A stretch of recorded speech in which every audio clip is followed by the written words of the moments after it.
You're listening to Unspooled, the podcast where bad prints become learning experiences, eventually. Hosted by Corey from Moji 3D, who somehow has owned more printers than most people have owned filament, and Steve from Layer by Layer, who may or may not be running a small filament warehouse from home. Each week, we dive into printing, projects, people, and the occasional rant. So load your build plate, hit print, and let's get unspooled. All right, we should be live for Unspooled, episode 49. Did I get that right, guys? Yeah. Almost 50, almost that mid-century mark. So tonight we got new. So if you're new, Unspooled is a 3D printing and maker-focused podcast where we talk about 3D printing and making. Tonight we are going to be talking about new printers, more Bambu stuff that's come out, and then a whole host of other things that Steve, myself, or Matt has to talk about. So, welcome everybody. Are we making Matt sit in the front of the class again, or? Well, he's already in the front, so he might as well stay. Yeah, I mean, it's up to you, Matt. Man, throw me under the bus already. What's going on, guys? Matt, I don't want him to feel like he got to, because he's usually doing a bunch of stuff in the back. I don't want him to feel. No, you could. Feel free to drop anytime you want to. I can multitask always. Okay, you can come and go as you please. So how's everybody going? Or how's everybody doing? How you doing, Steve? Chilling, man. Can't complain. Life stuff working going on some new designs and stuff. Yeah, messing around with the snap maker and making a bunch of, well, not a bunch, but making some Oni mask designed in Orca slicer. Yeah. This one is multicolor printed, and this one is, I mean, you can kind of see multicolor printed, and this one is they look the same in the back, and this one is separated into parts. Yep. To make it easier for anyone who wanted to print one on a single color printer. Those things do still exist, and they're still pretty reasonable. So, yeah. How about you? Still make designs with them. Busy. So this week is high school graduation week for my kid, my oldest son. Well, my son, who is the oldest kid. Yep. He's graduating and getting ready to go to Northern Arizona University in the fall. And nice. So we got family in, and friends are starting to show up from out of town, and it'll be interesting. And then on top of all that, in T-minus 6 days, I will start traveling with my family. We're going to Tokyo. Yep. Cannot wait.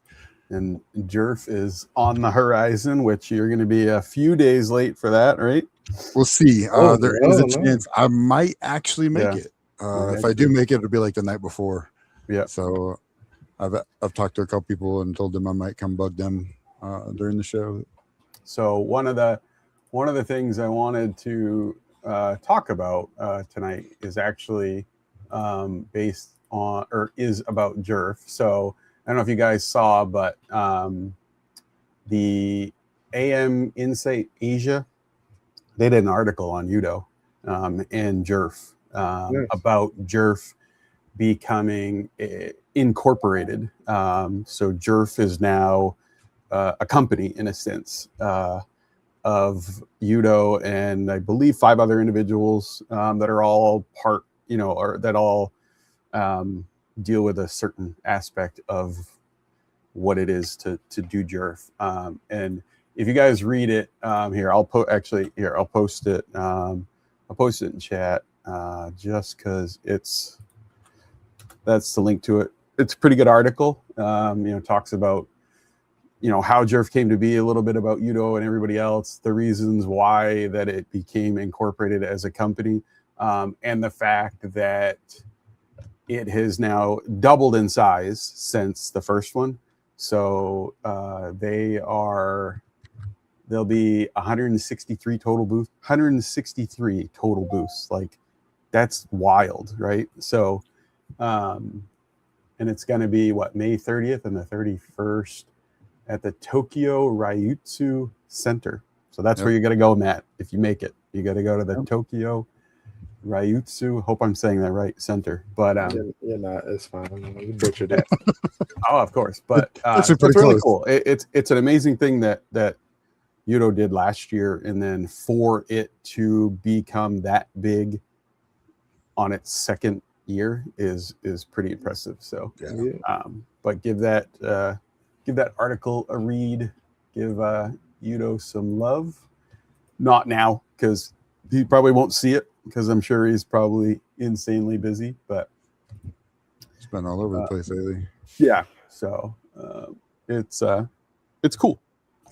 And then we've got some new printers that have been out, but we saw a new Soval one today, which is we could talk about.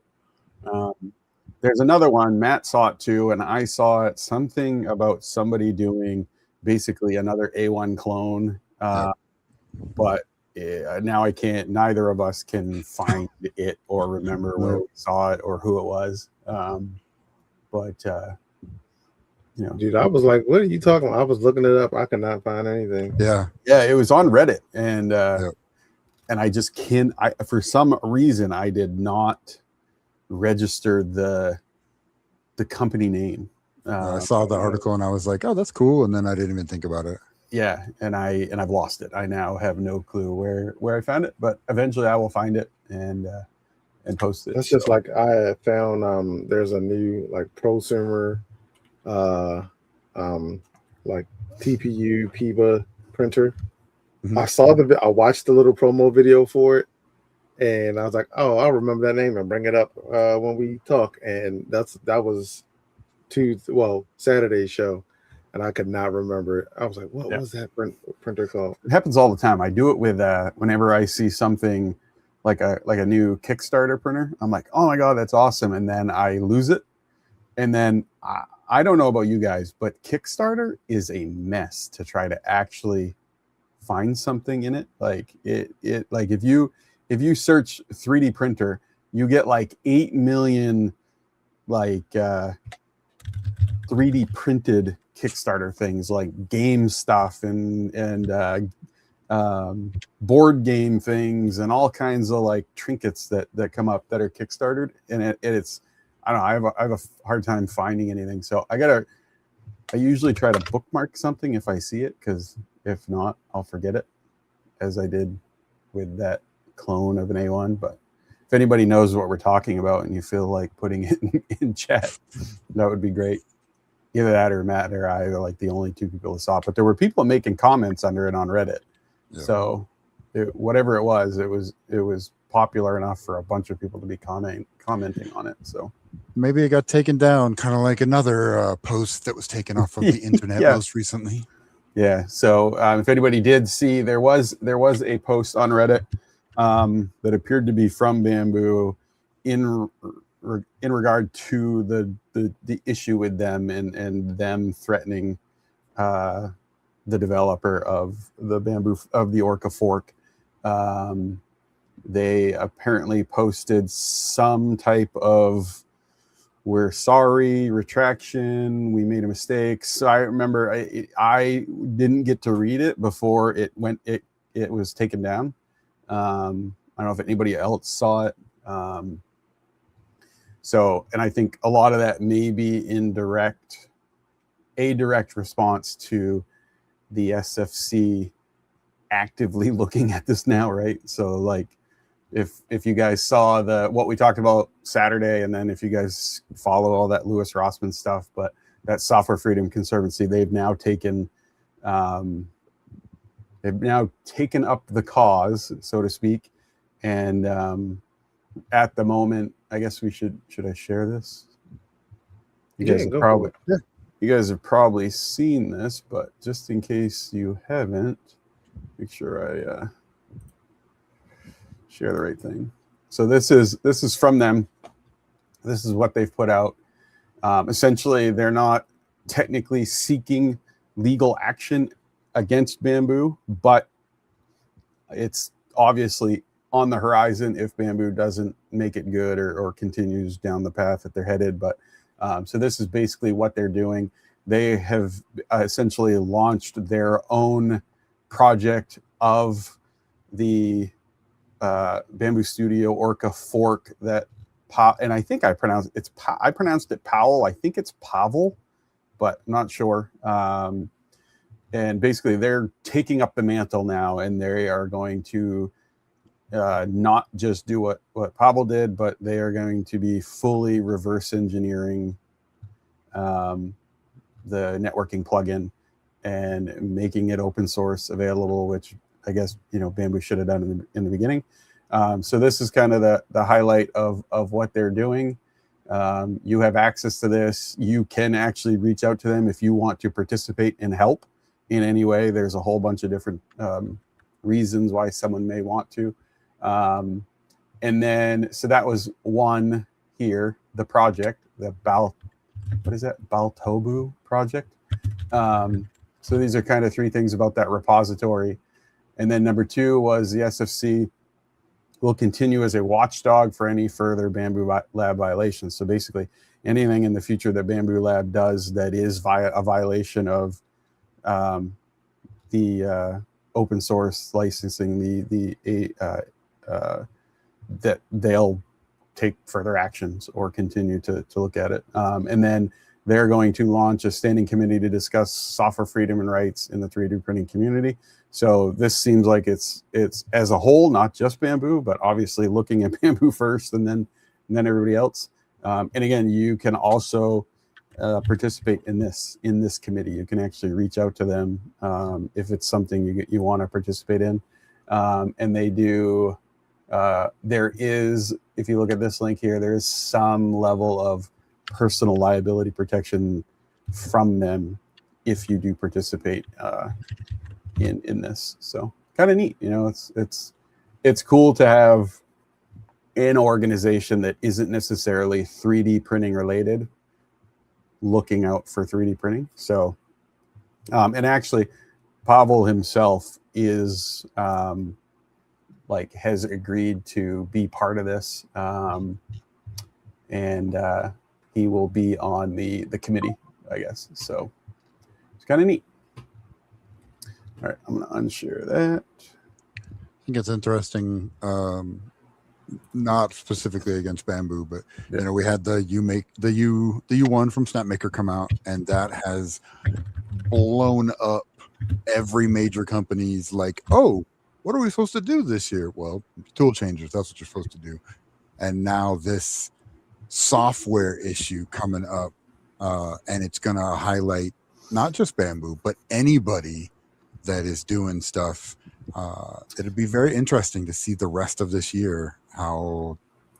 Yeah, I mean, I think that third part of the SFC's thing, where basically they're going to create a committee to help oversee open source in the 3D printing community. And again, that's not just Bambu, that's everybody. So I think if you're aware of, if you're an individual, but if you're a company aware of the Bambu situation, which obviously is, Prusa is aware of it, Solvol is aware of it. Solvol has made posts regarding it, not naming Bambu by name, but they've clearly stated a company violating open source, so everybody knows who they're referring to. But other companies have made posts about it. But if you are one of those companies, you want to make sure that if you are also making posts regarding Bambu Labs violations of an open source, you want to make sure you yourself are not making any violations, right? So I think anybody who is an existing 3D printer manufacturer now, or anything you're going to make in the future, and you're going to be using AGPL code, open source code, you really want to make sure that you're got all your ducks in a row and that you're following all the proper rules, and make sure that if you use it, it's available. If you've improved on it, those improvements are available as open source. So it'll be neat, and I mean, Solvol, so it's Cheedy and who is it? Big Tree Tech. Those are the two that have been actively donating to the Orca project, right? I'm pretty sure those are I think those are the two companies that were highlighted as far as donating to Orca. But yeah, it'll be neat to see. it'll be neat to see how that changes the landscape moving forward as far as like firmware or software that is open source, and will it prevent companies from using that, and maybe just like Bambu has an option, right? If this keeps being pressed, they've really got two options. They can stop moving towards their closed source, closed ecosystem and just open everything, which is what they should do. Or their other option is to backtrack and not use Slick 3R Slicer or Prusa Slicer, right? And redesign Bambu Studio as a completely proprietary, using no open source code, which would be very expensive and very difficult.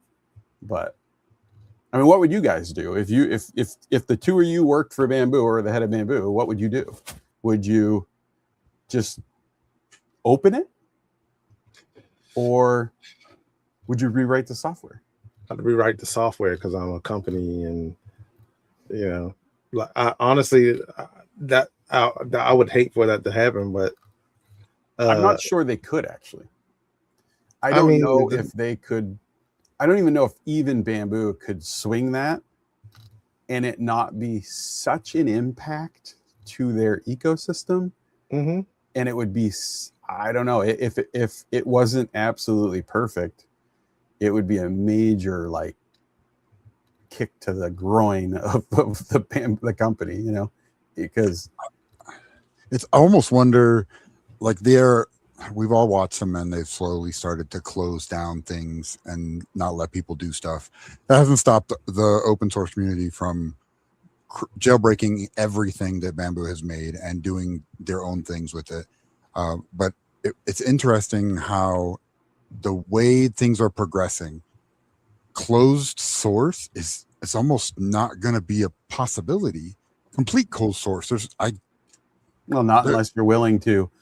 Not unless you're willing to put the time and the money into developing something that is as good as the open source, right? Because if they elected like, no, we don't want to be open source and we want control over it and we want it closed ecosystem, and they did decide to say we're gonna release this whole new system that we've written 100% and it's got no open source code in it, it has to be as good as Orca Slicer, right? Like it can't be anything less, because at this point there's an expectation, right, from all the millions of people that own Bambu machines of ease of use and how good the software is, that if it's even a tiny bit below the quality of life that Orca gives you, people are just going to eat it alive, right? So I just don't think they do it. I don't even think Bambu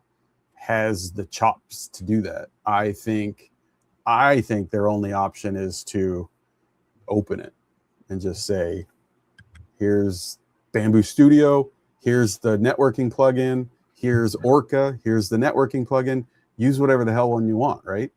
Here's Prusa Slicer. Use Prusa Slicer. But I mean, I truly think it's their only viable option. But I mean, we'll see what they say. But I feel like they really need to lean into what's happened. Like, you screwed up. Okay, cool. Sorry, my bad. And then press forward, because at this point, all they're doing is upsetting more people that are knowledgeable. And like we talked last week about printers that we would recommend to people, more and more people are saying less about Bambu that are knowledgeable about 3D printing. And so I don't know, it's weird. I feel like they're really trying to stand their ground for an issue that isn't going to happen. It's not going to help them. No, and I think you're like silence speaks volumes, right? Like if they don't put out, I think they got to put out like another official blog, either like you said, standing their ground and saying, no, we're not backing down, or I'm sorry, we made a mistake and this is what we're going to do to correct that. I mean, it'd be interesting to see what they do, but I mean, and I think it's like, if it shouldn't be difficult, right? If you use open source, just keep it open, right? Like it seems so simple, yet we've seen companies struggle with it, right? We've seen companies violate it based off, they've released a new machine. When the machine's out, the software is supposed, and the firmware and the slicer that is supposed to be open source and available.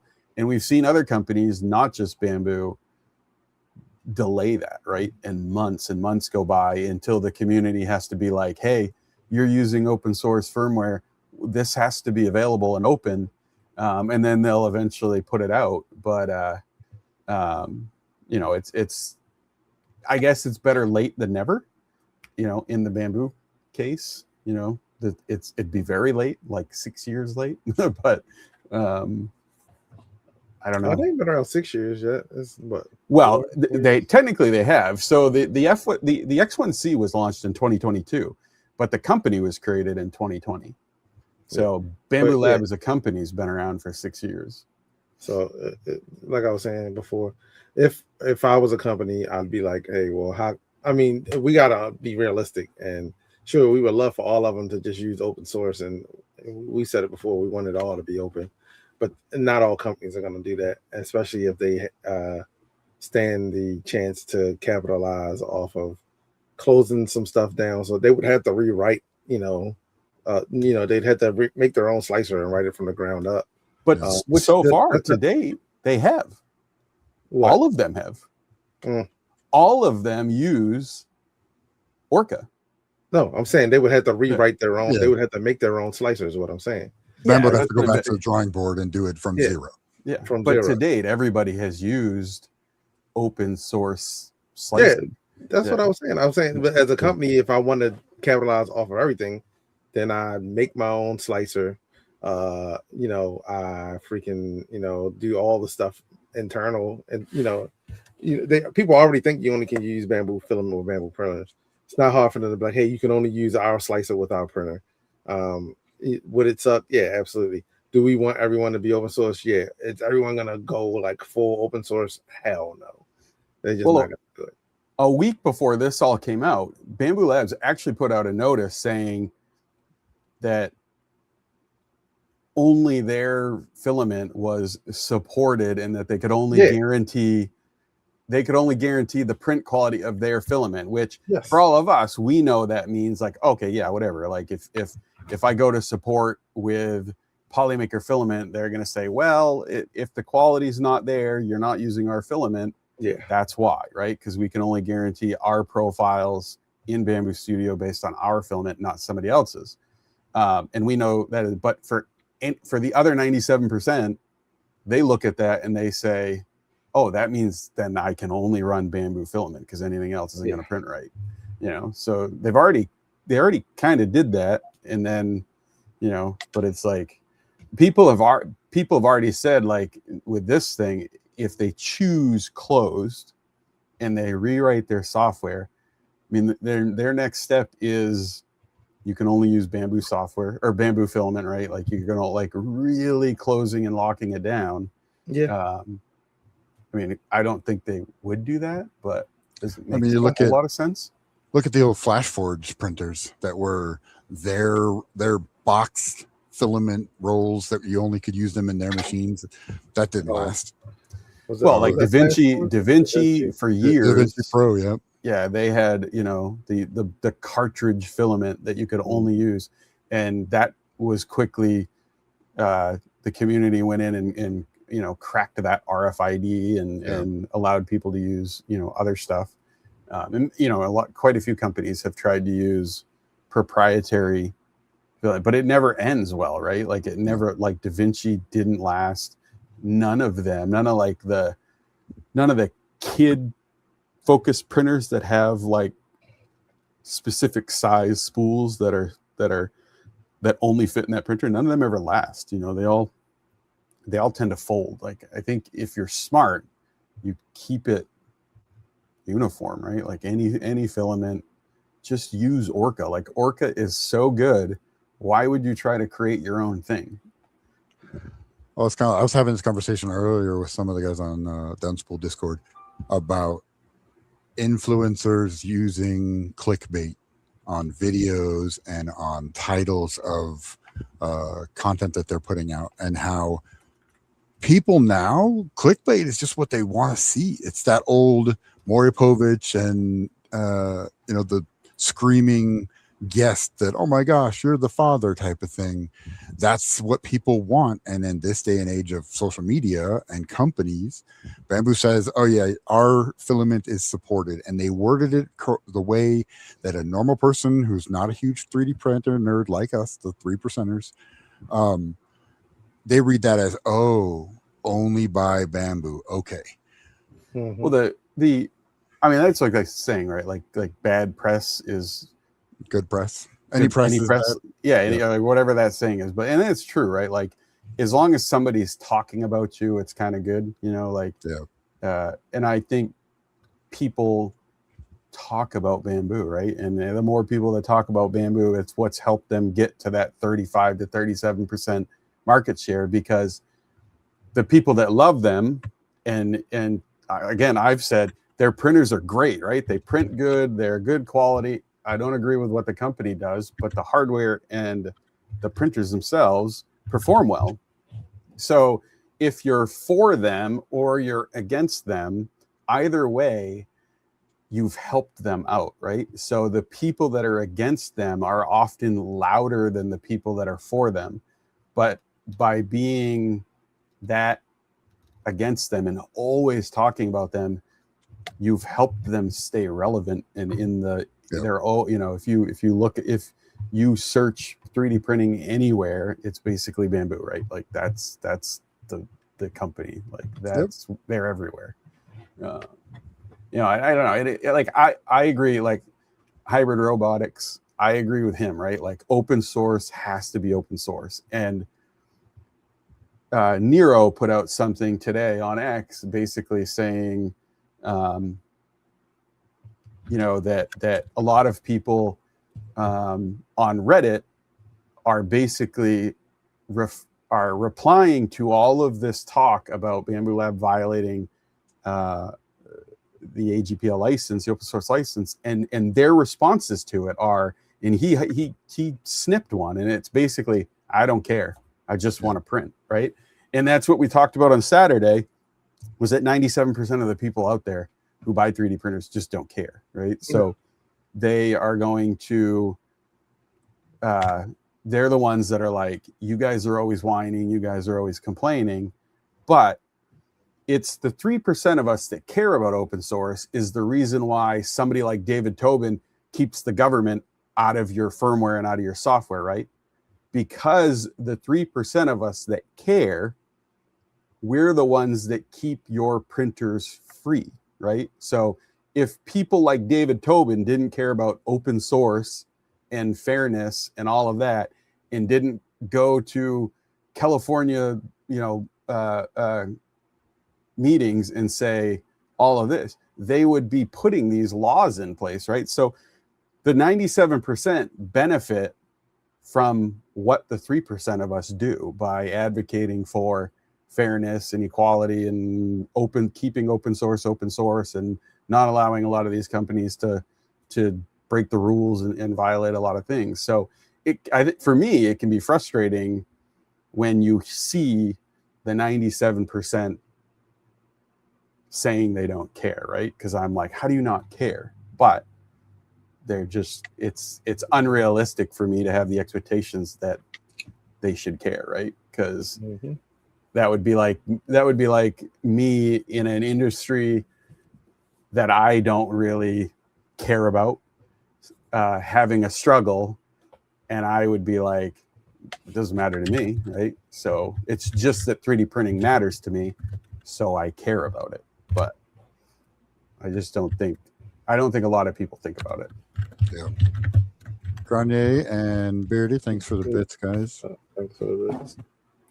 Yeah, I don't know. So I mean, it's the becoming the proverbial like dead horse in a sense of like Unfortunately, people going against open source or not being truly open source. And I'm pretty sure it's the same across, like, if you're into, microcontroller robots or something like that. I'm pretty sure there's that kind of the same thing happening. And because there's really no governing body behind it except for the people. And we speak with our dollars. And if you're not in the majority, your dollars really don't affect the bottom line. The bad press for them affects it because people won't recommend their printers and videos and stuff like that.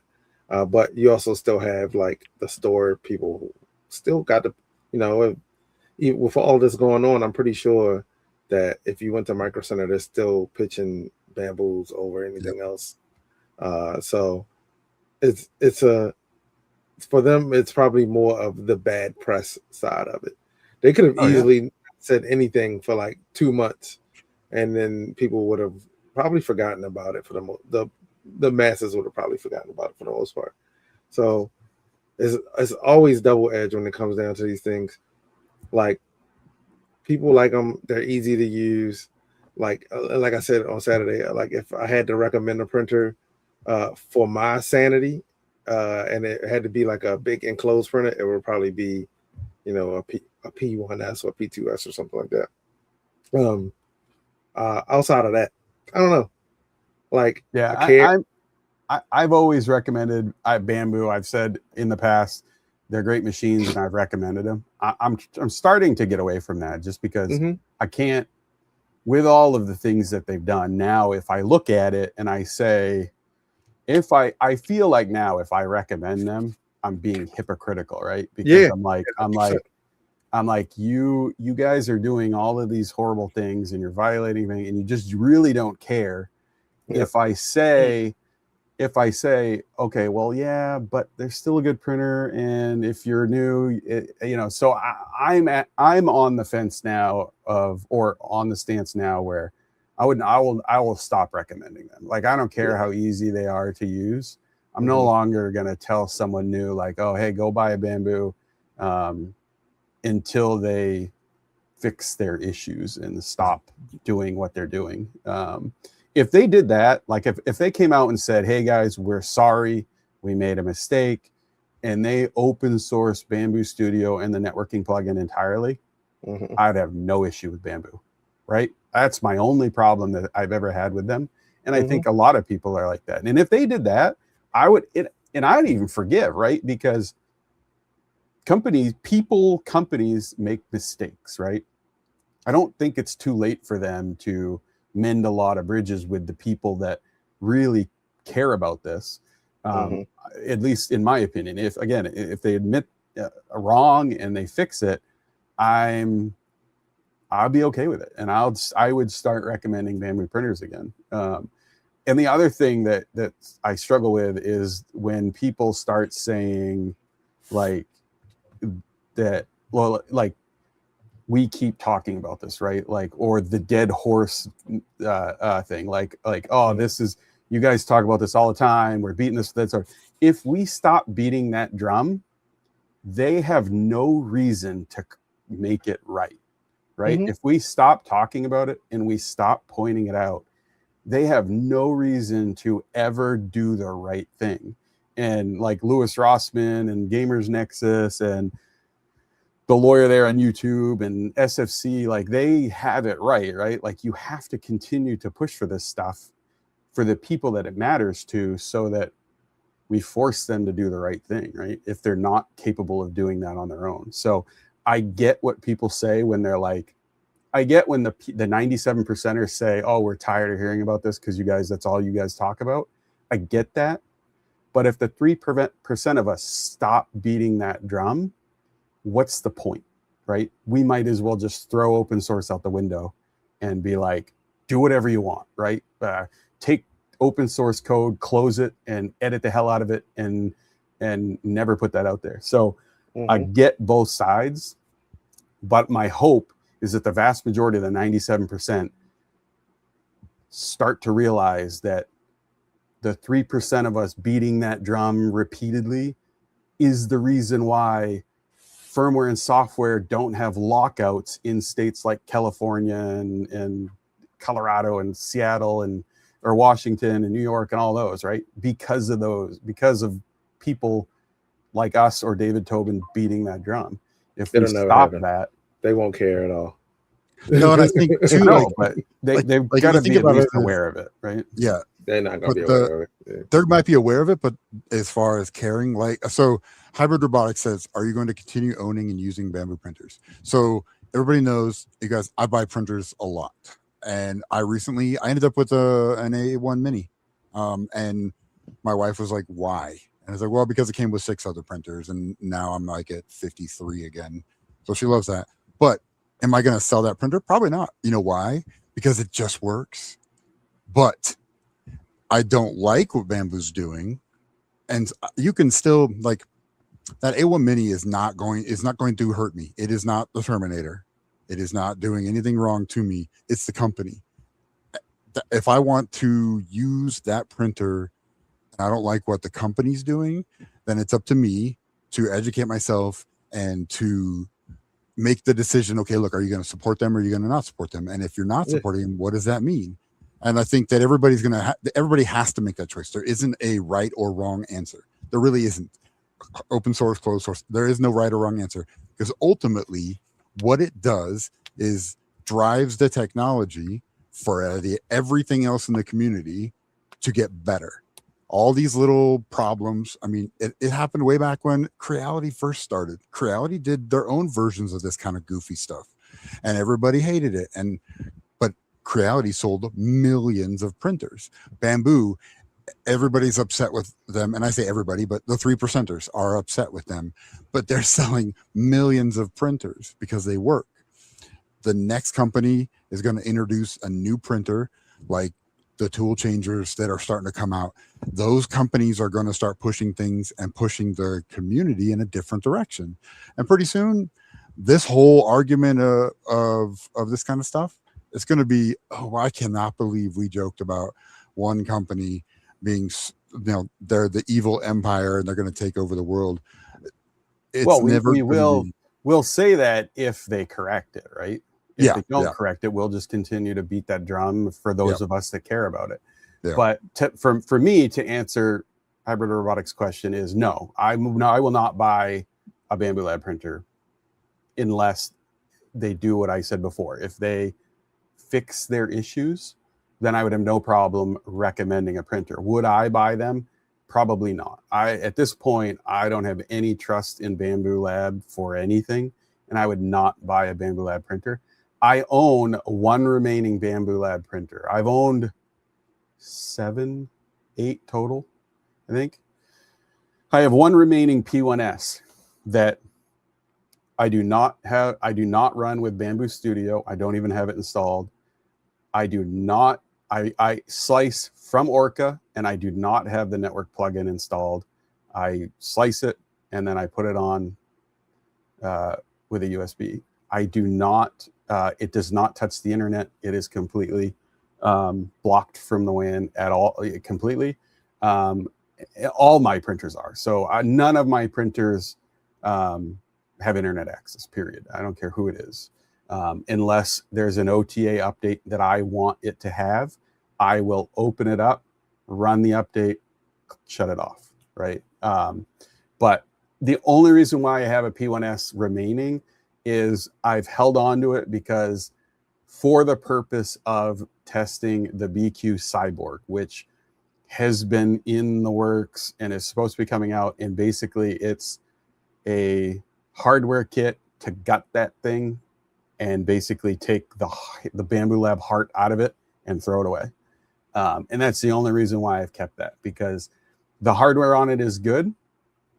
If I could take the BQ Cyborg, gut that thing, put all of that in it, run that thing on straight Clipper, then I would keep it, right? But at that point, it's a Bambu Lab in like the name on it only, right? Nothing else inside of it is Bambu, then I keep it. But, and like I said, if they fix their issues, that would change. I would say, sure, I'll recommend a Bambu.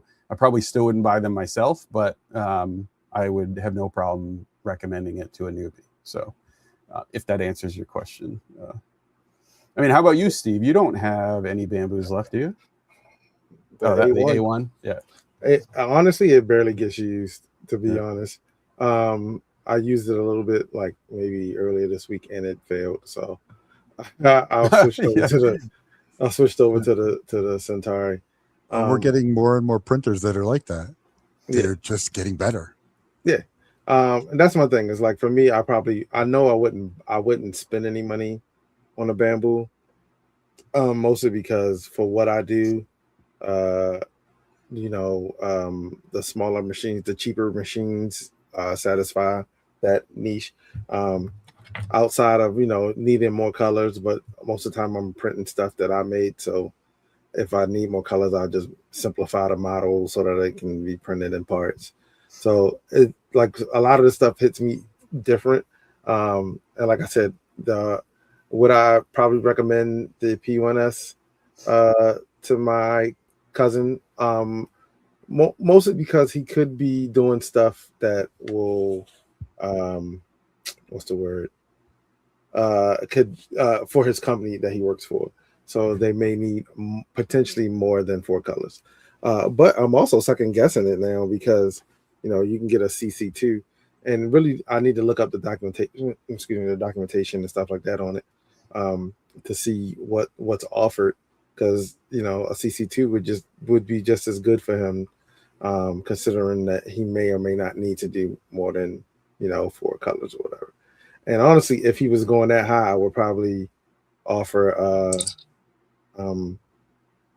suggest a U1 or whatever. So I think it's coming down to like if someone's asking me personally, I'll probably maybe 2 weeks ago I would have probably still said a P1S, just because if they're going to be coming to me for help, I know that I can direct them to a much larger knowledge base than some of the other companies had. But the more and more I think about it, the more I'm like, why give them any more money when I can just have them support other companies that I like and give them money? So, well, I think when the X1C and the P1S came out, and then the A1s came out, I think it was valid when people would say like, oh yeah, just get a Bambu, right? Because they're easy to use. Yep. And I think that was valid then. I no longer think that's valid. I truly no longer think that's valid. In 2026, I don't care what printer you buy, but if you buy a printer in 2026 from any company, they're all easy to use. I don't care if it's Cheedy, I don't care if it's Creality, I don't care if it's Elegoo, Anycubic, they are all easy to use, right? No. We're just speaking from the 3%. Yeah, because trust me, people struggle with a lot of stuff, man, and I can see them. I have set multiple printers up in a student lab that are middle schoolers with Anycubics and Elegoos, and they've had no problem. They're middle schoolers who have grown up with technology. None of these kids have printers. But they've grown up with technology. They've grown up with LCD. It still doesn't equate to a printer and slicing. And they've grown up with technology. It's a big difference compared to people who were introduced to it. If you take an Elegoo Centauri CC2 out of a box, that printer is no more difficult to use than a Bambu P2S. Oh, listen, man, I'm just saying that I said that the knowledge base is higher. It's a much larger knowledge base for specifically oriented to Bambu printers. The other companies will get there. We know that it's all the same. We know that if you want to heat your nozzle from the screen, you go to this setting, you go to this menu, and then bam, it's almost universal at this point. But other people, I've seen it. I don't think it's the case anymore. The difference between 3%ers, 97%ers, education, and the willingness to be it. The kids in middle school, like, cause both my kids know how to use Tinkercad. Both my kids know how to use 3D printers. They know how to slice paper stuff. That printer right there, that's my dad's printer. I just finished customizing it in some colors he likes and some little knickknacks. And I'm planning to spend the weekend with him because he's downstairs. We're going to teach him how to use it. I like Centauri Carbon, so I'm going to push my dad into Centauri Carbon. Steve gave his brother an A1, and it's every person. It all depends on how much they want to push learning. A Centauri Carbon really, or a U1, they're both new printers. They both do relatively the same thing in the same way. But do you want, it's like the iPhone versus Samsung. That's like the biggest comparison. People who have iPhones are like, no, Samsung's horrible. I don't want them. People who have Samsungs are like, no, iPhone is just lazy and they don't want to do this. But the like a U1 is different, right? Like that's there's some assembly with that. But that's what I'm saying. Though. Even using the screen on the U1 is a little different, like journey wise. Like you can stick. Steve, you've never owned a P1S, have you? Listen, when I stick that filament in the screen that has ever existed on any printer. Well, that's because it was small. But I'm saying when I put filament in the U1, just small. It's bad. The first time I put it in there, and I'm like, okay, cool. I'm like, in my mind, you put filament into a machine and it runs through the motor. It's loaded. Like, no, it's not. You still got to load it. You know, like that's the figure out that people will have to learn. If you can figure out the screen and the firmware on a P1S, you can run any printer that exists today in 2026 because it's the worst. I mean, again, and now nobody's really buying. I mean, who knows how long they're going to sell the P1S for? I mean, if you're buying a P series printer now, you'd be insane to buy a P1S. Just buy a P2S and get a better screen. But no, I mean, we're going to disagree on this anyways. But if you pull a CC2 out of a box with Elegoo Orca or regular Orca, nobody is ever going to convince me that is any more difficult than pulling a P2S out of a box with Bambu Studio. They're literally the same exact software. No, what I said was the knowledge base is higher. There's more like content out there to help when someone gets stuck. Is what Bambu's been more popular visually on the internet a lot more than other companies. Yes. And so they are easier to go. I mean, everybody knows Ender 3s. No one should be allowed to buy anything but an Ender 3 to start. That's me. Actually, that might be a bad example because there's a lot of shit out there. I mean, a lot of stuff out there for Ender 3s just because they were so prevalent. But yeah, I get what you're saying. It's that whole thing. It's all about the person who's giving the information to a 97%er. Yeah. You know, we're gonna give information that we feel like, and sometimes, and like in Steve's case, he gave his brother the A1, and it's like, hey, it does what it needs to. He's learning the hobby. I sell people Ender 3s, and I'm like, look, do not keep this for 6 months. If you like 3D printing and you like using this machine, go buy a new machine that was built in the last 3 years, and they just do what they're supposed to. And it doesn't matter the brand. I don't care. You buy whatever, but I'll tell you this much. I'll give you my opinion on Bambu. I'll give you my opinion on Elegoo, and I'll go over here and talk about Snapmaker. That's what it all boils down to. The detail stuff is what is going to end up causing what it does cause everybody to argue. Even if you only have an Ender 3, I mean, I said it Saturday and I said it last week. The best printer is the printer that's printing behind you, right? So I don't care what you have. If it works for you, it works for you. If that's a Bambu, fine. But again, I just don't think now anymore. I don't buy the Bambu is just easier to use than anything else, right? I think they're all easy. Why you're not listening to what we said like 17 times? I get. I'm saying when there's more content out there to help someone with a Bambu if they get in trouble. It makes the experience easier. I think all new to 3D have gotten very good. Like Elegoo's Wiki, Anycube's Wiki. I mean, if you look at them, they all actually look identical. But yeah, I don't know. I think there's so much information out there for all of them that I don't. Sorry, Corey. We're laughing because Killer Prince over here talking about mansplaining it to Steve, and you guys know how big of a thing that they made about my mansplaining. Yes. Are you a mansplainer? Apparently, very bad. Very bad. I mean, if you're a man and you've ever deeply explained anything to anybody, then you are a mansplainer. No, I have gotten really good at explaining lots of things to people, but I treat them like they're 4. And so I mansplain it like they're 4 years old. Some people need that. Some people don't, you know. I guess you just got to like read your person, right? Nope, I mean, some people, I respect the person that is like, explain it to me like I'm 5, right? Grania said mansplainer. Mansplainer. Look, I talked to the founder of Voron and basically mansplained to him why I thought it was a goobery company, and I didn't realize it was the founder. I did the exact same thing, but that's me. I don't read the room. I just go with it. And ultimately 3D printing is 3D printing, and like you mansplained 3D printing to like Max? Yes. Like Zolan himself? Yeah. And I mansplained him how bad Voron was because I didn't know who he was. And then he turned around, and then everybody is entitled to their own opinion, right? Like there's a lot of us out there that have had experience with RatRig.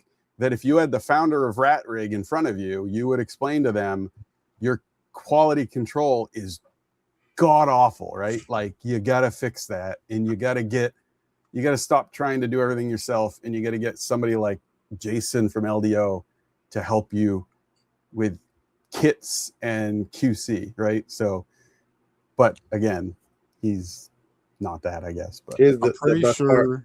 Hold on real quick. The best part about the whole Voron thing with Matt is that within a week of coming home, he had a Voron. Within a week of coming home, he had a Voron. And I will also say that there's probably a very good chance that if I ever met Joe Prusha in person and I didn't realize who he was, I'm probably going to mansplain it to him. Probably just going to, and then I'm going to realize who it is.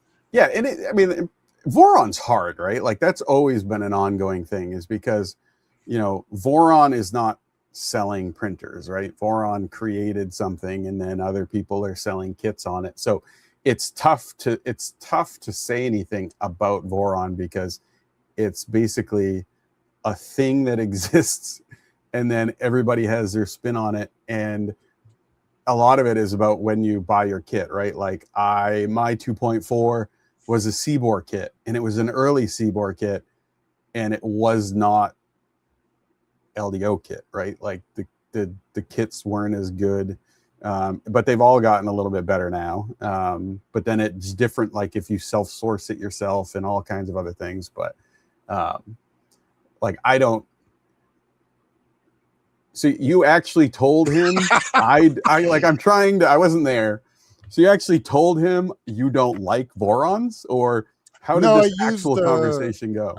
So the actual conversation was me at the 3D Printopia. They had the 3D printed Lamborghini. I have followed the Laser Sterling. I followed him on YouTube for a really long time, back when he first started posting videos with him and his son about that. And I was there talking to him. This guy in the 3D printing convention came over, started looking at the Lamborghini, and he was wearing a Voron t-shirt. I looked at him and didn't think about anything, because I usually don't. And I instantly started saying, you know, screw Voron. They are so horrible. I can't believe this. My friend, who I won't name, but he makes me want to buy one all the time, and I hate it. And he turned around, and he's wearing the Voron founder badge. And I look at the badge and I realize what I just did, which was putting both feet in my mouth. And he's such a cool guy. He made fun of me. He gave me a lot of crap, but he just joked, and he was like, that's funny. You basically just, you didn't care. And I said, it wasn't that I didn't care. It's just that I'm not a person who like weird stuff like that. That's just me. Like, at least he was good about it, right? He was. Everybody's entitled to their own opinion. Like if you're someone who doesn't like Voron, then you don't like Voron. It's nothing wrong with that. I don't know if Joe Prusher would say the same thing if I told him that. He seems like he might be a little more mean. But hey, I think he'd still be good with it. He'd probably joke around with you, but he'd probably give you like a very detailed. He'd probably give you a detailed run back of why you're wrong. Yeah. So, yeah, he'd probably be good with it. I mean, most people in the 3D printing community are pretty good with it. Like you could, Yeah. I mean, I think, I remember one time,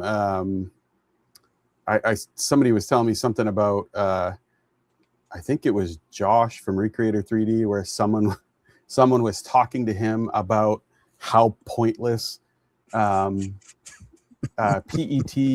bottle recycling into filament is. And I don't think they all clearly, obviously, probably didn't know, like, this is the guy who basically, like, invented that shit. So, but yeah, I mean, it happens without everybody. Like I said, everybody's entitled to their own opinion.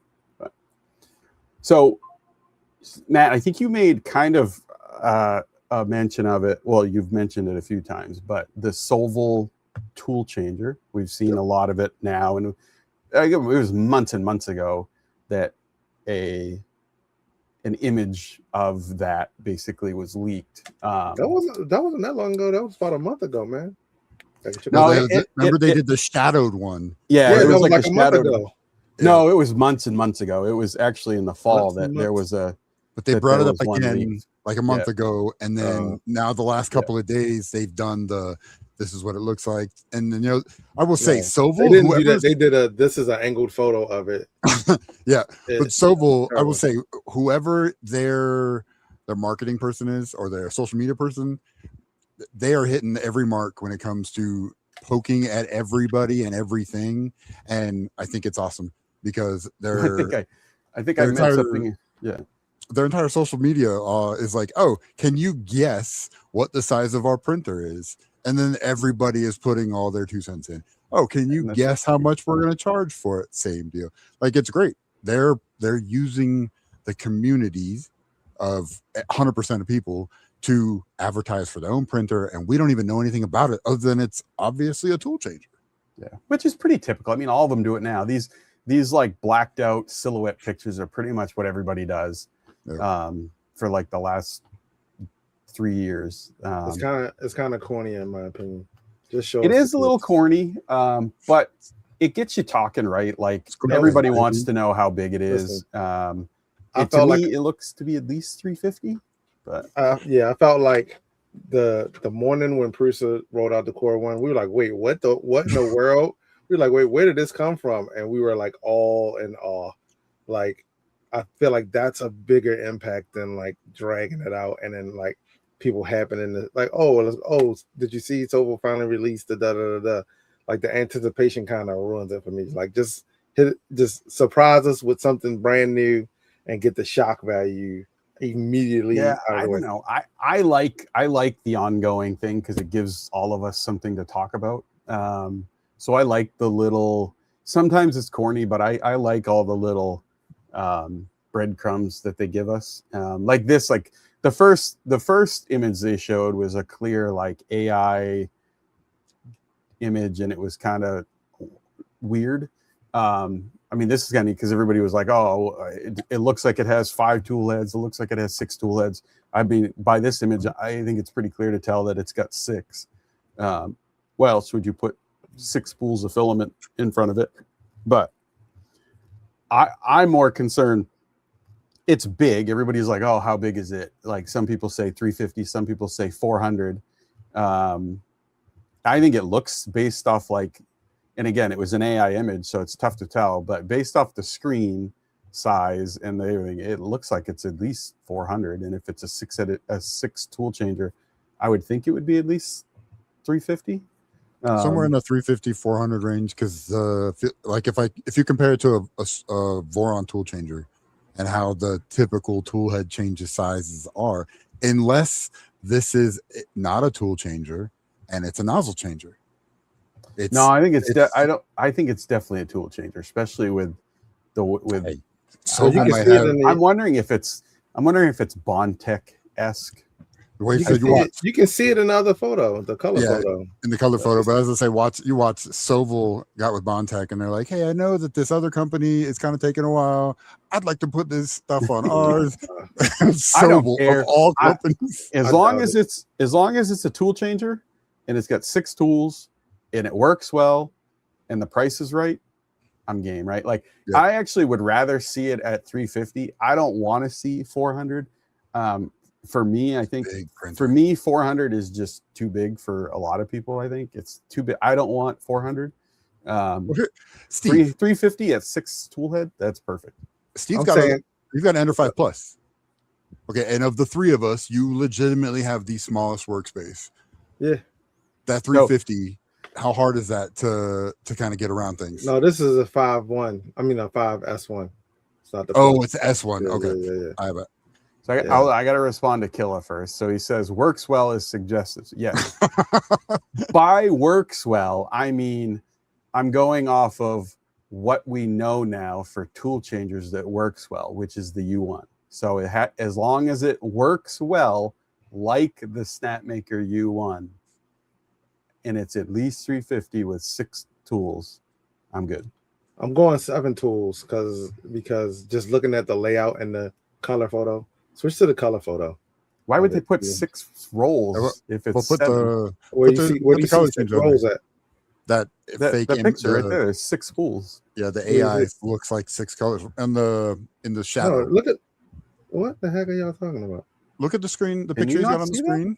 Oh no, it's kind of light for me.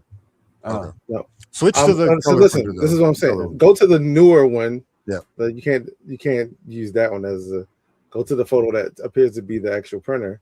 If you look at it, just an AI image. Why are you keep saying it's AI image? Why you don't think it's a real the newest one, the one that they just posted within the last week. Post that picture. Yeah. I don't. It's on the Sovel's. It's on their Sovel Twitter page. All right, hold on. And Killer Prince, look. Talk about converting Ender 3s into workable printers that do more things. How dare you? Those printers need to be used and abused and left. Don't you dare mansplain it to him. Killer Prince wants me to mansplain everything to you guys. All right. We'll do it, and it's not on the show. Oh, you got it. Yep. I mean, again, it looks like 6 to me, but no. It could be nozzle changer. Listen, you got to look at the perspective. It's tilted at an angle. If you take the little tabs that's underneath it, right, and line them up, then there's space for one more nozzle on the left side.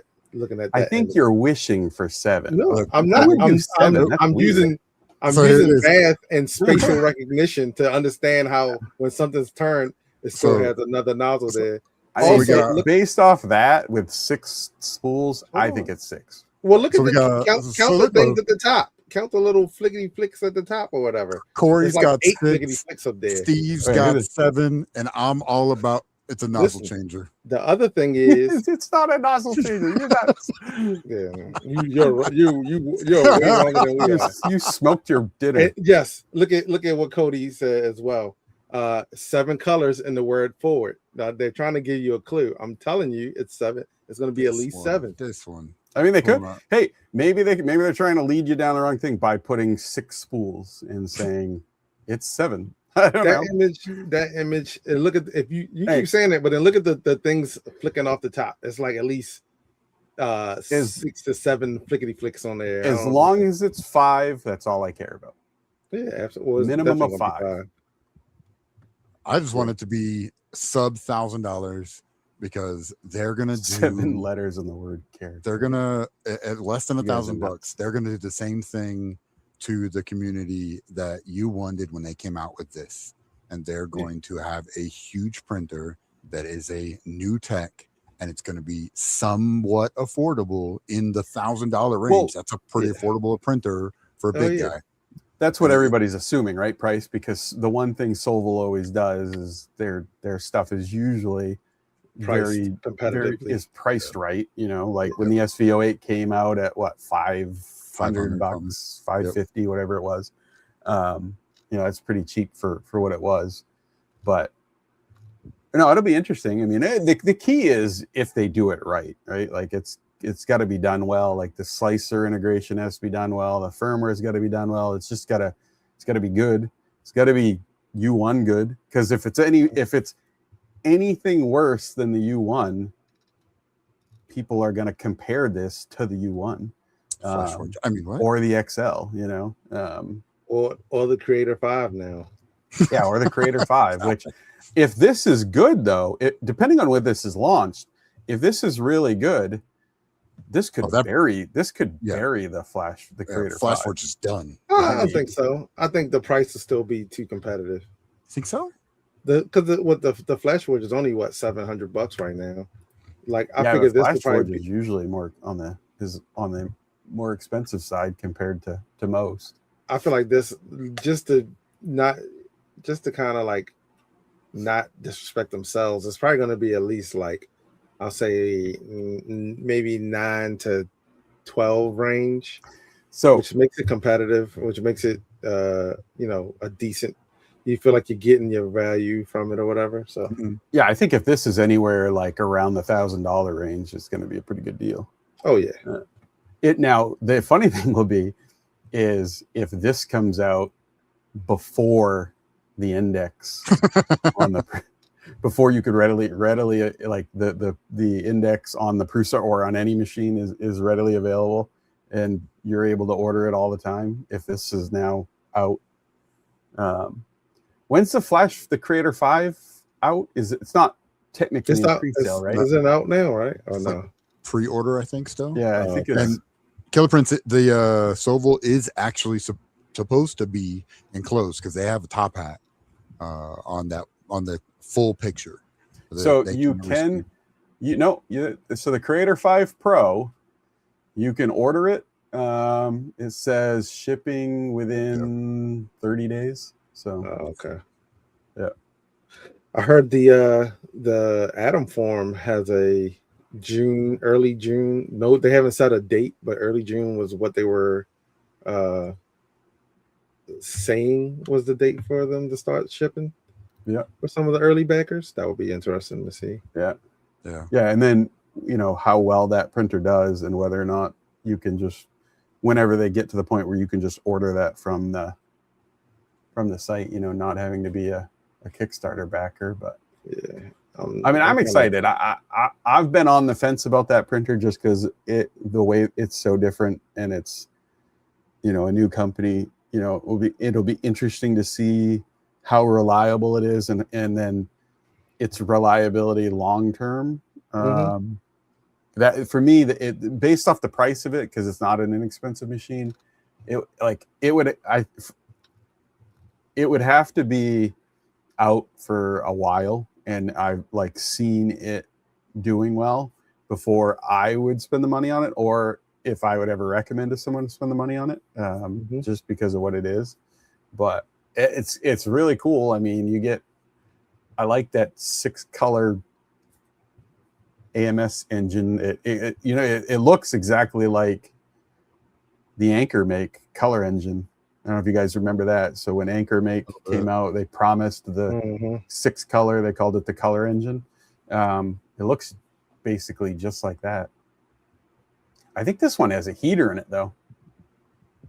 It's going to be cool. It's going to be cool, no matter what. Rise up to 85C. Huh. What we think from now until Soval comes out, that printer is going to be crazy, and that the Anchor Make one, or not the Anchor Make, the Atom Forge, those look cool. But like you said, the community of that printer isn't very big. But if they, doesn't mean that they're not going to be good. It's crazy. It's just so different that, like I said, there's a lot of moving parts in there, and it'll just be interesting to see how well that holds up over time. Well, the other thing is, if you didn't back it, I think it's basically $2,200.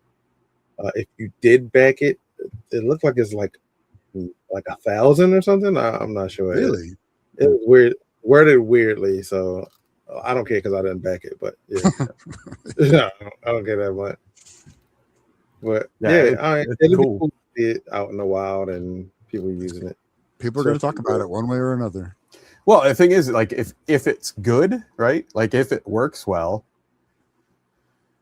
you might have a lot of people that are like, I'm now nozzle switcher camp, right? Like because you had it with AMSs, right? Like everybody was AMSs, and it was I'm AMS, the MMU sucks, right? Like the MMU with Prusa just never worked well, right? Like they just never figured it out. Prusa was never able to figure out multicolor until the index. So that was kind of like, even though a lot of people had the MMU, and that was just kind of like, oh, it was there, but not a lot of people, even people that own Prusa, didn't utilize it. So when the AMS came out, everybody was like, oh, AMS, right? That's the way to go, because it was the only thing that existed. And then tool changers came out, and then you had AMS camp, tool changer camp, and then now you're going to have nozzle switcher camp. So you're going to have three, platforms of how multicolor or multi-material goes, and it'll be interesting to see who. I guess we could call it the multicolor, multi-material wars. Nope, I'm gonna go right back. We're gonna have the Ender 3 camp, one color, one nozzle. It doesn't work well. That doesn't count. It doesn't count. But it will. I mean, like the color change wars, right? Like who wins in the end? Will everything become a nozzle switcher, or will everything become a tool changer? Ooh. But I still think there's a place for AMSs personally. Blu-ray versus DVD. Well, we know how that went. True story. We'll find out how that goes here. But I think I still think AMSs have a place, though. I still like AMSs for auto refilling, personally. I don't like AMSs for multicolor, and nobody likes it for multi-material. But or I shouldn't say nobody, but you shouldn't. But I like it for auto refilling, so I still think it has a place there. I think so. It's one of those things of like, depending on what you're printing, Yep. If you're printing, like if you're a farm and you're printing a bunch of like tiny, squirrels or something, that waste is going to be a lot if you're using AMSs. Is a farm going to go and change all of their machines just to save, a few dollars on a roll of filament, or would they just charge it to the customer and I think if they really care that much, they would charge the customer. Like the waste is there; it's not going anywhere. If you want to not have waste, you go with a tool changer or something else. In this case, a tool changer or a nozzle changer or whatever, or any of those things. I just think it's one like, will consumers come into a store and say, "Hey, here's this machine. It has an AMS. It's a one nozzle multicolor versus a 4 nozzle multicolor. Which one should I buy?" We know right now that Snapmaker is winning that game in the hearts and minds of people who 3D print and who own those machines. But when they go into the store, their co-worker, their cousin, their whomever told them to get a Bambu, they're gonna get a Bambu. And so some of them are dual nozzles now as well. I will say I talk with quite a few high school, middle school age kids about 3D printing.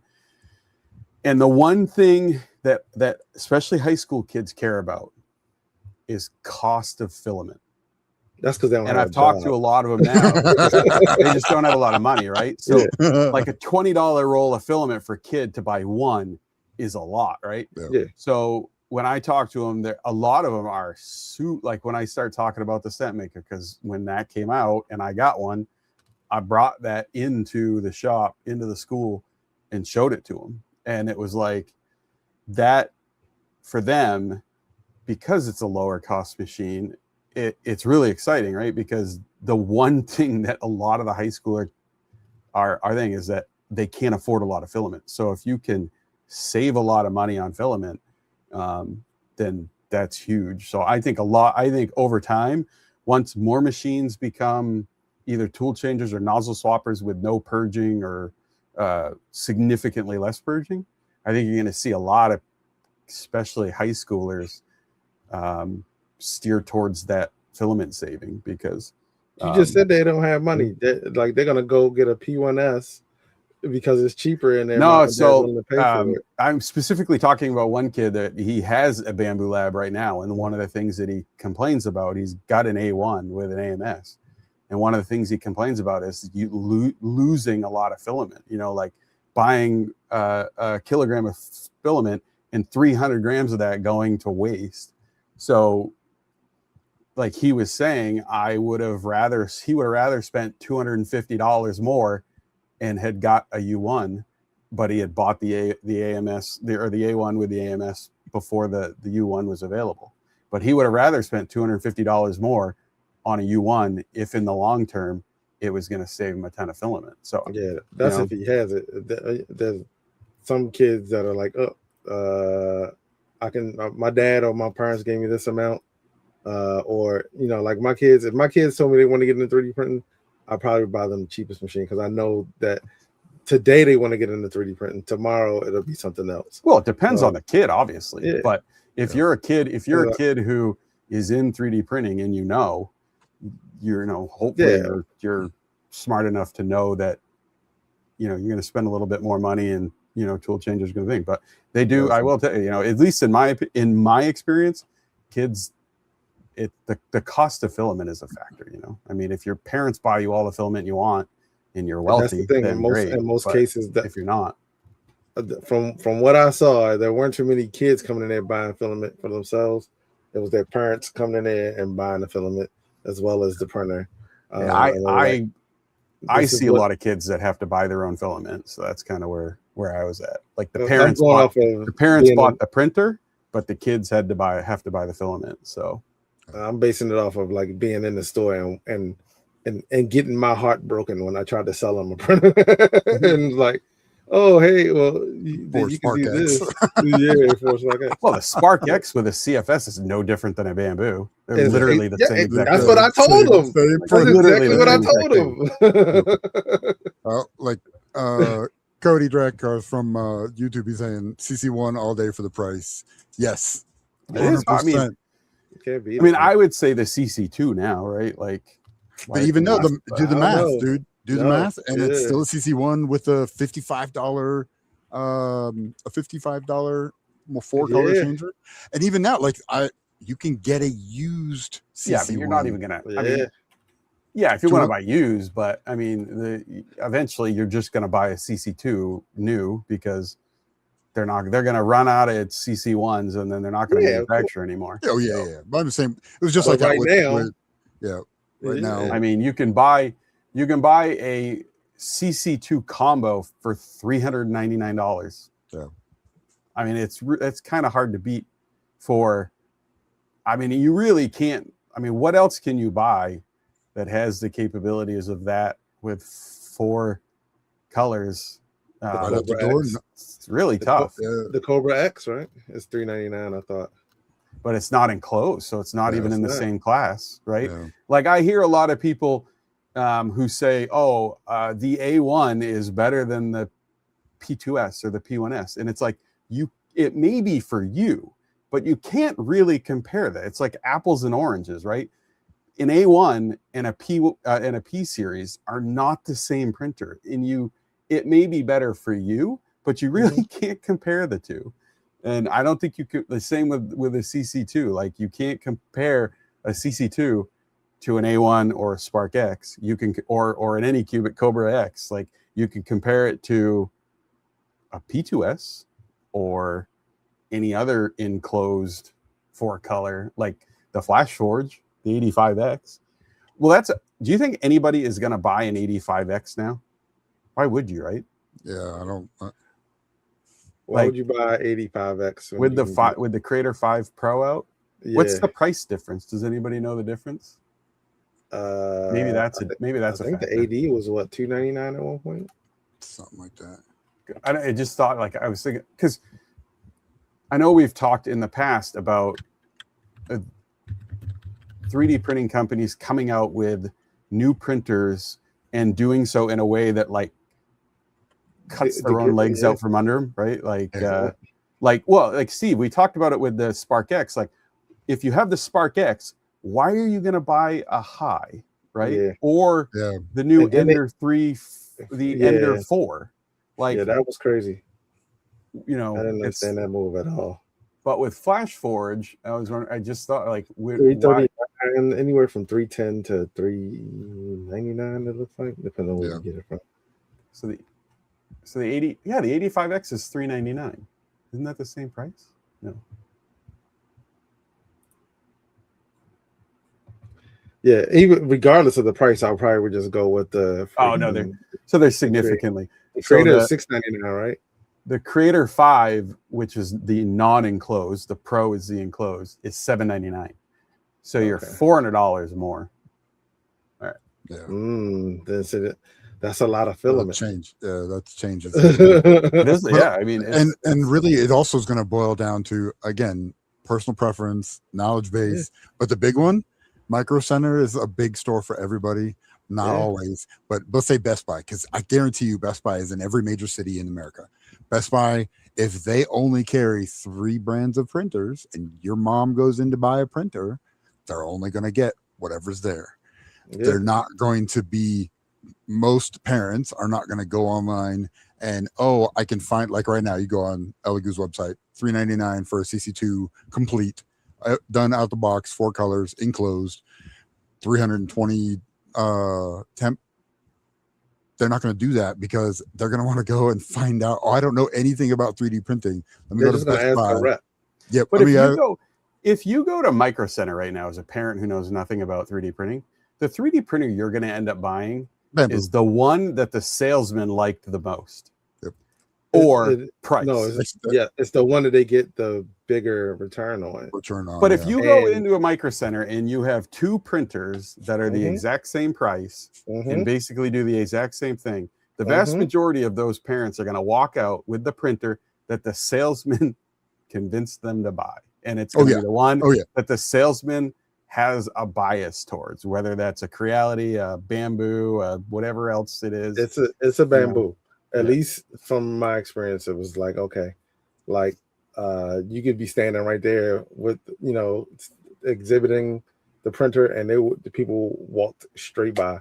Even with the SparkX looking like the A1, they like, that's not an A1. Where's the Bambus? Where's the P1S? They might not be able to tell the difference. At that time, the P1S was on like super sale, and that's when they first kicked off the reduction in price. So people were like, where's the P1S? And you're like, oh, hey, well, you can get this printer, or even with the Bambu, it was like, at that time, it was $50 cheaper. And Micro Center had a sale on filament. So I was like, look, you can get this printer with, and get like 5 rolls of filament, as opposed to that printer. And then you still need filament. It swayed some people, but a lot of people were like, my friend told me to get this one. I'm coming to get this one. Yeah, that's right. Most people are off a recommendation, whether it's a salesman or a friend or a teacher. And the salesman as well, the salespeople were like, this is the one I'm going to recommend. This is the one I'm going to recommend. And like, you could be standing right there, and they get, at that point, I think they were getting relatively the same amount of commission on either one. And they were still like, get this machine right here, because that's where I lean towards. And I will say, like, they do have like they have ambassadors in stores as well, like specialists for certain machines. So it's like, oh, this person is a specialist for this brand. They don't necessarily say it, but it's like, oh, this person is the Bambu specialist or whatever. The employed shills. Yeah, basically. Well, and it's funny. I was just thinking about this while we were talking about, we started off 2026 talking about how 2026 is the year of the TPU. And if you think about it, right now it's funny, but it's the year of the future printer, which is a tool changer / nozzle changer / whatever you want to call it. And unfortunately, drama in basis of rules and things that are said by big companies. Well, I don't think TPU kind of took off like we thought it was going to be. I mean, it's still a thing, but I still think I just think it will. Well, I hope so. 100%. I don't think it's TPU. I think it's just flexibles in general, right? True, because I lump all of them together. For me, I just think like flexible material in general, just because the whole shoe and flip flop and Yes. thing has just come out. So everything now is, and again, I think it's the 3% of people that are, when I say everything now, I mean within the 3% of us that are printing, different flexibles or PEBA or all this stuff. The basketballs, the 97% of the people don't care. Probably. I think a lot of people are probably trying to print shoes and basketballs, and they're going to the store. I mean, it's still not a prevalent thing though. Like, I know, it's not, but I mean, the basketball and the footballs and all that, but going to the store and they're like, well, what filament do I need? Because I have been asked that, and I'm like, oh, you can't do it with PLA. Like, now you're getting into, more advanced filament. And they're like, oh, okay. And I'm like, and it is not as easy, but it's not like terribly difficult to do those types of prints. And, people are like, oh, they're still interested, but there's also, like my coworker that I gave the TiVo Tornado to, he came in today and showed me a PET G print he did. And like, I didn't say anything about PET G to him, but he knew that he wanted to print stuff that was a little bit more durable. So he pivoted to PET G and figured it and learned it. I think that's what will happen with freaking the soft filaments, is that people will I've been printing primarily PET G for years, and I find it funny that it used to be that PET G was considered like an advanced technical filament, and I don't think that's really the case anymore. PET G nowadays is just as easy to print as PLA. So it's funny that there's still some people there, but I think Nick said it, like, you're PCTG, right? Like, this time last year, PCTG was supposed to replace PETG, right? And a lot of companies make it, and more companies make it, and there's more colors, but it really hasn't taken off like it has, right? I don't think the vast majority of 3D printing people are still PLA, right? Like, they're just printing PLA. Oh yeah, 100%. And I think we sometimes, as the diehards, are like, this is going to be amazing, and PETG is going to be everywhere, and PCTG is going to be everywhere, and TPU and PEBA and all that stuff. And it's like, in our world maybe, but in the mainstream 3D printing, everybody's still printing PLA. And I don't know if it'll ever, I think it's going to be a long time before we see like a real change in that. And then PLA is getting better, right? You got like Polymaker doing HT PLAs and different formulas becoming, higher temps and just better.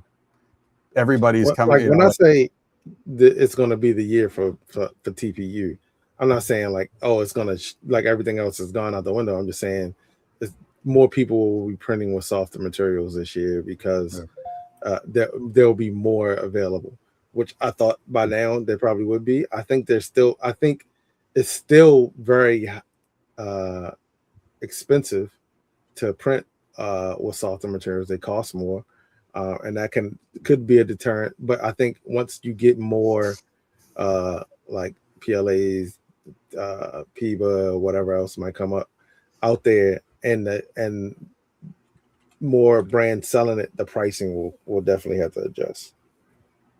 Yeah, I think once everything becomes more popular, then prices start to come down for a lot of it. But you even have flexible PLAs now, so which are easier to print. I got like but some they're 3-year-old. expensive as heck. I got some 3-year-old flexible PLA. Yeah. Still, it's expensive. Like the BQ PLA HR, right? The flexible filament that the BQ makes. I think that's like $60 a roll. It's not an inexpensive filament. The one I got was from Flash Forge. It wasn't that expensive, but it still print. I mean, it prints like TPU, literally like 95 ATPU. I use the same settings for both when I print with it. So we are at a little over an hour and 30 minutes. I've got a question for the two of y'all. Yeah. Since we ended this conversation more on filament, what is your favorite filament to work with? And what would you give somebody who's new at 3D printing advice for when it comes to material? PLA. It's all day. PLA is it's the easiest one to have success with. You've got to make sure you tell them the caveat. I'm a PETG. I just think I think it's just different based off the your audience, right? Like my audience is different than Steve's audience. My audience is, I say PETG just because of the benefits that you get from PETG that you don't PLA, and he was saying somebody new to 3D printing.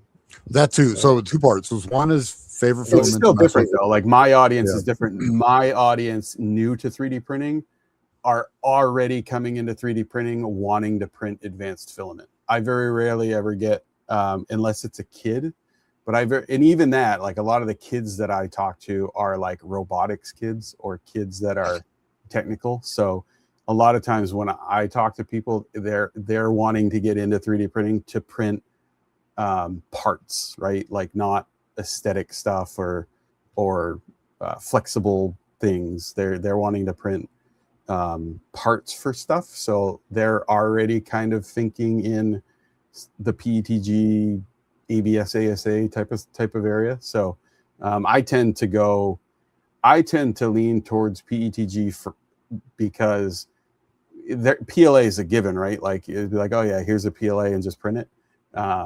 But especially with something like Polymaker's new PLA or new PETG, because it's so easy to print. Like it's just as easy to print as any PLA.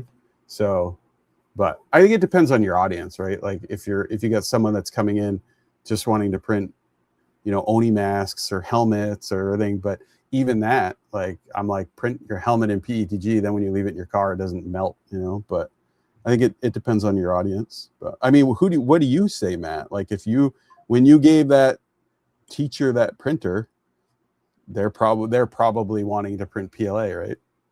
They didn't have any idea. So my daughter's school got the Ender 3 Max that I gave them, and I gave them PLA. I gave them PLA based on the colors. And that's because it's a girls coding club. They like girl colors. That's what they wanted. Having messed with PLA and PETG and still being, of the three of us, very new at different materials, once I've started printing with PETG, it's like, this is awesome. This is easy. I don't have any problems with it. But price-wise, PLA, the cheap stuff, has always been cheaper than PETG. But that's just because there's been more PLAs than PETGs. I'm looking at stuff like I'm fascinated by PPS right now. I think it's awesome. Talk about expensive. Yeah, amazing, but really expensive. But I think that a lot of time, like with what filament, I think I give the answer of depends, right? Because everybody, the vast majority of people just want to buy a 3D printer and they have no clue what they're going to print with, right? Like they buy a printer and then find what they want to print.